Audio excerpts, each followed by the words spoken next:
What up, dogs? And welcome to this week's update of the Highway to Value Town. Today, I'll take you through the results of the past week, the 10th week of the project, but I'll also go through the analytics for the first time as I've been able to gain access to the analytics package. Let's go through last week's numbers first. Completed 297 bets, pretty close to the same numbers as the past 2 weeks. I've been able to do around 300 bets a week.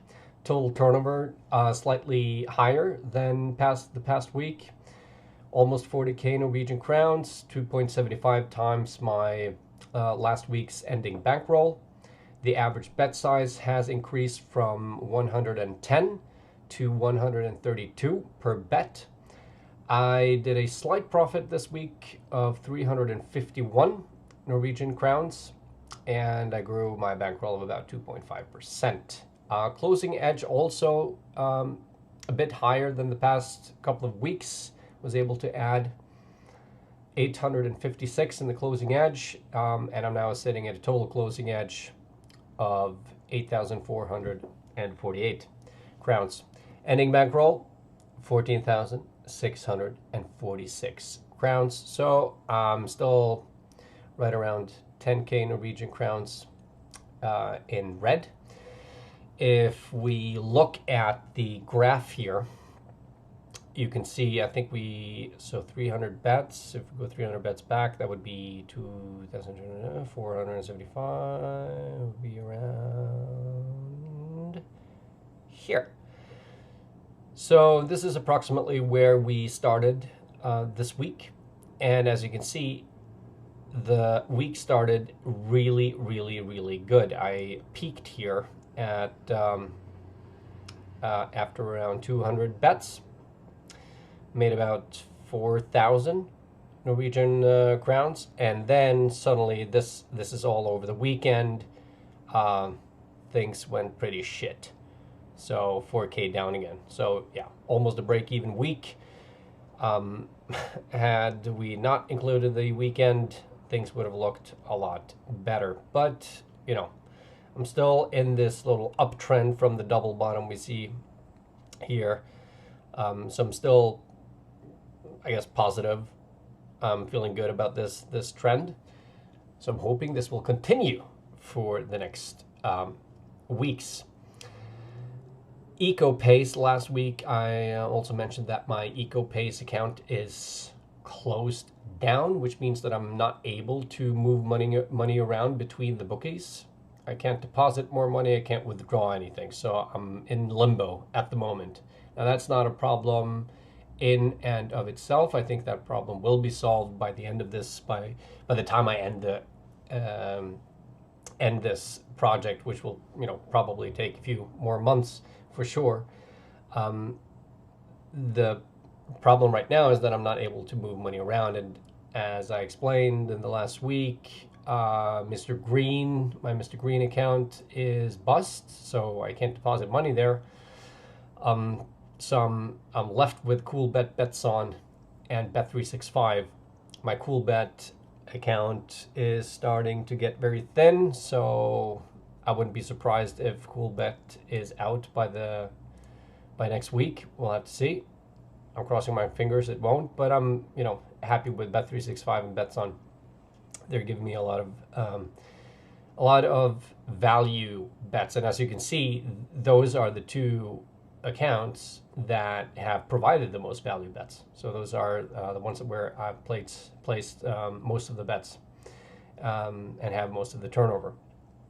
All right, let's look at the analytics. So I have actually already gone through and looked at the different metrics and numbers already, but I'll walk through them here. There are some stats that are in here that you won't see without the package. So the total EV, these numbers are we already know.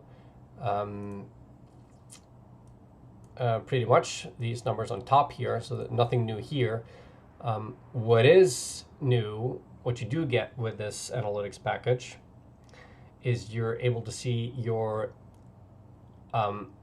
average ROI versus your flat ROI. So the average ROI is your true ROI at the moment, and the flat ROI means this is what your ROI would have been had you staked a flat amount per bet. As you know, I'm running this project with a Kelly bet sizing of 50% of Kelly. And as you can see, that has actually gained me 2.3% in ROI just by using the Kelly staking strategy. So this is already helping my betting or my trading. Standard deviation, I won't put too much emphasis on this at the moment. It's 5.9. Here's an interesting one, average odds placed. I was actually curious about this number. I did not know this number until I opened up the analytics package. So apparently it's 2.7. If I had to make a guess before I saw that number, it would actually be that 2.7 or somewhere around that, around there. I guess this is quite a high number. I don't think I have a maximum odds that I've set in my presets. So I'm, betting these odds of 10 and 12 sometimes, even we'll see those bets as well. Average true closing odds versus, I guess this is not surprising. This is pretty standard. My hit rate is 40%. I guess pretty standard as well. And here's another one, average time before kickoff. We're going to look at these numbers a little bit later, but this is also what I would have guessed, somewhere between 6 and 8 hours between game time, where I place most of my bets, and obviously total number of bets, 2,775. Okay, let's look at my results versus the theoretical hit rate line, which is this blue line right here. And as you can see, I am running, I guess, what you can call bad. I'm running bad. And the way I can see that is that the bulk of my bets, which are in this odds range, these bubbles are below the theoretical hit rate line. And if I hover my mouse above these bubbles, it will tell me what my hit rate is at this given odds range and what my theoretical hit rate is. And as you can see here, for example, at the odds range of 1.5, my hit rate is 60%, but my theoretical hit rate is 66%. So I'm running below. Same here at 1.75, my hit rate is 50.8, while my theoretical hit rate is 57. So I'm running below, running here also below, 43 versus 50, 40 versus 44, 32 versus 40, 32 versus 36, etc., etc. Here we have a bubble above the line where I'm running 1.1% above the theoretical hit rate line.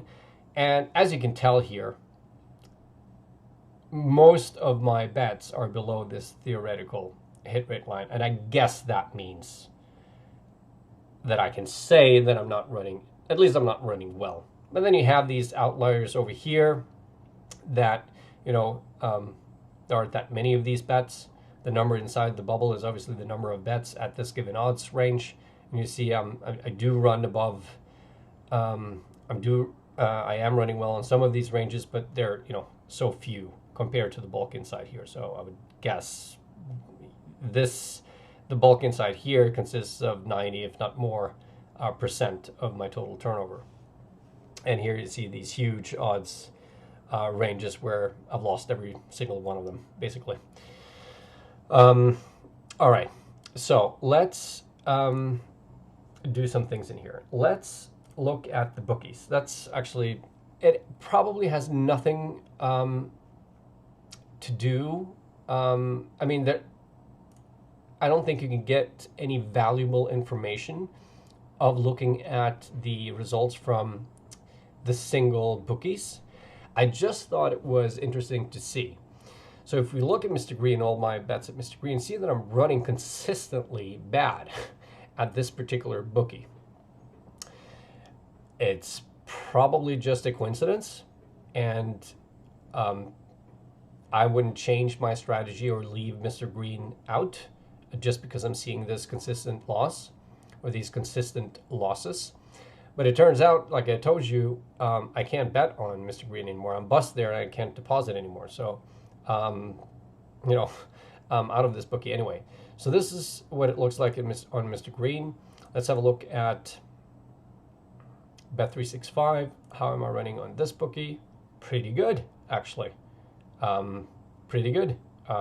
Consistent winners here. Let's look at Cool Bet.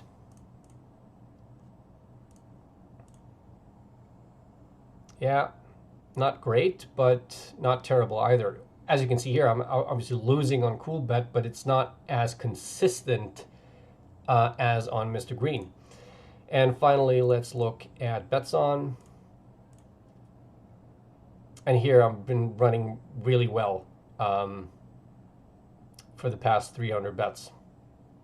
And here you see the losses from this weekend's betting. Okay, so those are the sort of bookies. Sports, here, this is much more interesting. So let's look at the individual sports and how I'm doing in soccer to start out with. So, started out terrible with the soccer, consistently losing in the beginning, and then it's been turning around. So for the past, 500 bets approximately, been running quite well, consistently been winning on soccer. There's nothing to take away from this, right? So would I change anything by seeing these results in terms of soccer? Would I, should I remove it or add it? No, to be honest with you, it doesn't do anything in terms of my strategy. Ice hockey. Same story here, started losing in the beginning quite consistently, and then it's turned around. It's funny how they both turned around at pretty much the same time. So this is the story for soccer. Let's look at basketball, which is the third sport. Those are the three sports that I'm mainly betting on. So soccer, ice hockey, and basketball. Consistently losing here on basketball, which is, I don't like seeing this. This is the same stuff you saw on the Mr. Green account. Consistently losing.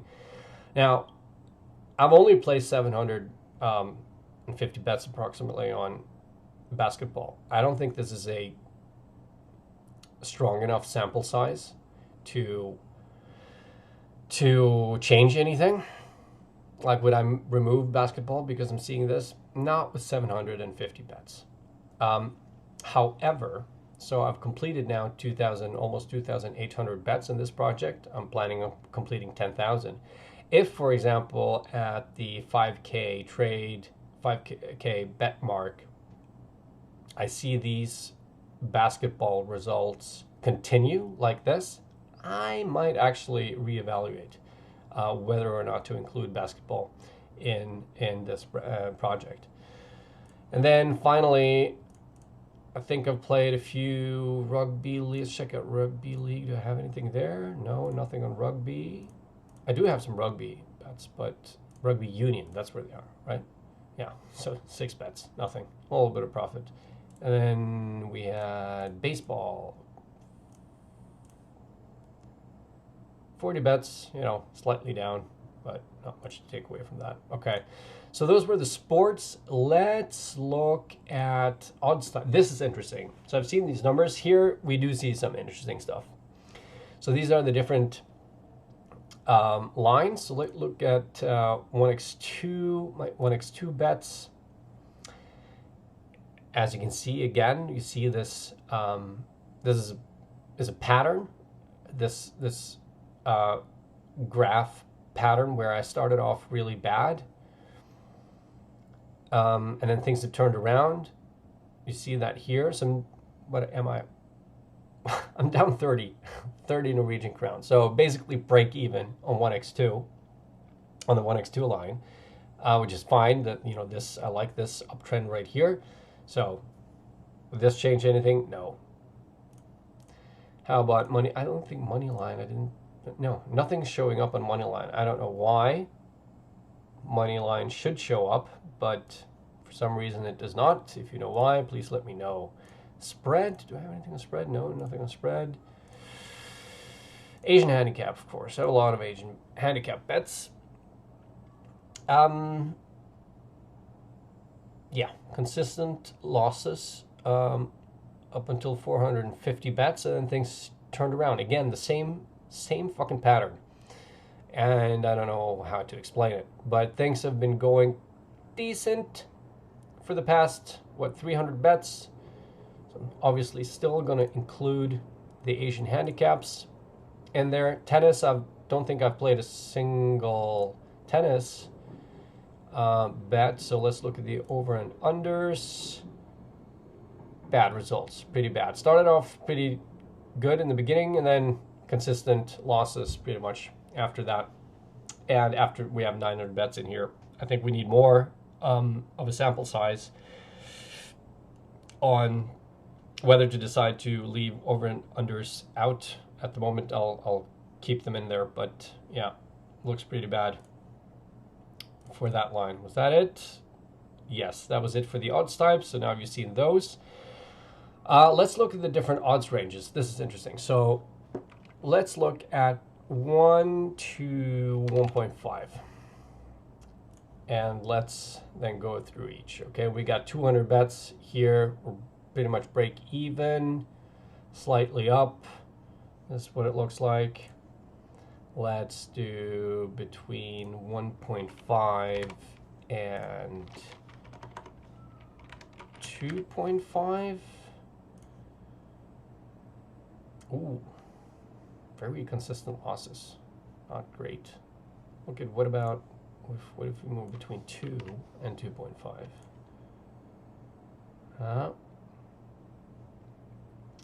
Break even here as well. 2.5 to, let's go, 3. Yeah. See if we can go from, let's see, from 3 to 5. There we go. Okay, same pattern, the valley pattern. And let's just look at the highest odds. What we've got here, the highest odds I've placed, whoops, I think is around 12. Yeah, doing pretty good on those high odds range bets. So decent. Okay, that's that. Let's go from $1 here. Let's reset that. Edge. This is also interesting. So I think I have my preset set to, I should have an edge of at least 1% when the bet is placed. So, but let's look at when the edge is between 0 and 2% and see how I'm doing on those. That consists of pretty much, as you can see, half my bets.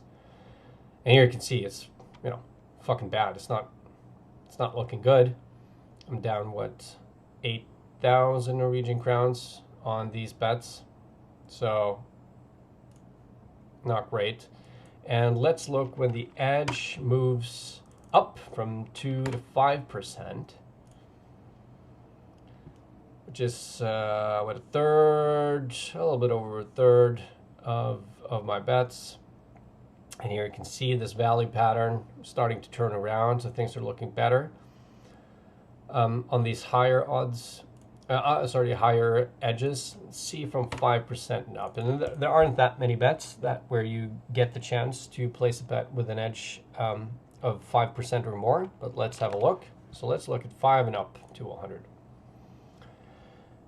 And these are consistently, or not consistently, but I have a profit. So from looking at, this analysis, I guess you can say that, higher edge typically results in profits. even though the sample size here is, of course, smaller. These, you don't get that many bets with an edge of 5% or more.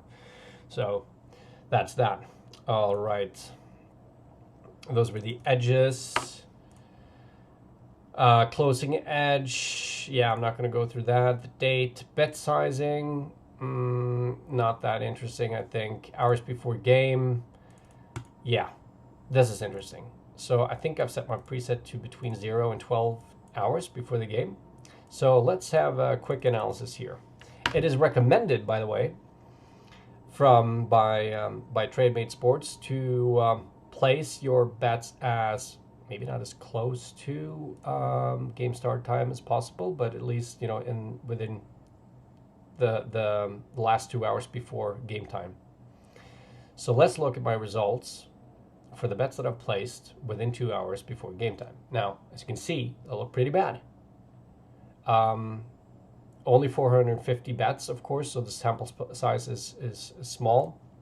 Well, let's look at between, for example, 2 and 4 hours. Let's do these 2 hour intervals and look at them. Okay, so it's looking better between 2 and 4 hours between game time. What about 4 to 6? Even better, right? So I'm pretty much break even on the first 2. I had losses. What about 6 to 8 hours before game time? All right, bad. And what about 8 to 10? Yeah. And finally, let's look at 10 to 12. And those are, I think, my best, at least most consistent best results here are the ones between 10 and 12 hours before game time. Now, I won't put too much emphasis on this short analysis because the sample size is still, small. But I guess I can also mention the way I bet. Now, I have a full-time job. I'm also a single dad, so I have my 3-year-old daughter most of the time, actually. So I don't have too much time to bet. So I pick my spots, so to say. So whenever I do get some free time, I sit down for maybe between 5 and 15 minutes, place the bets that are available, and then I go away. And that's pretty much how I'm dealing with this. I don't have, or actually when I do, I might sit for a longer period of time and wait for bets to pop up and then place them. But to be honest with you, I'm not spending too much time on this, which is great, which is sort of what's appealing to this tool, I guess, where it's not necessary to sit in front of the computer for long periods of time in order to use this tool. You can, drop by whenever and spend between, something like that, between 5 and 30 minutes placing bets. So, but because of my situation, I've decided to set my preset at up to 12 hours before game time. So I do have those opportunities, use those opportunities to place the bets, and as you can see, actually doing pretty well on those bets that are between 10 and 12 hours before game time. So that's that. All right. I think that's it. Now you've seen the analytics. Yeah, I hope you got something out of that.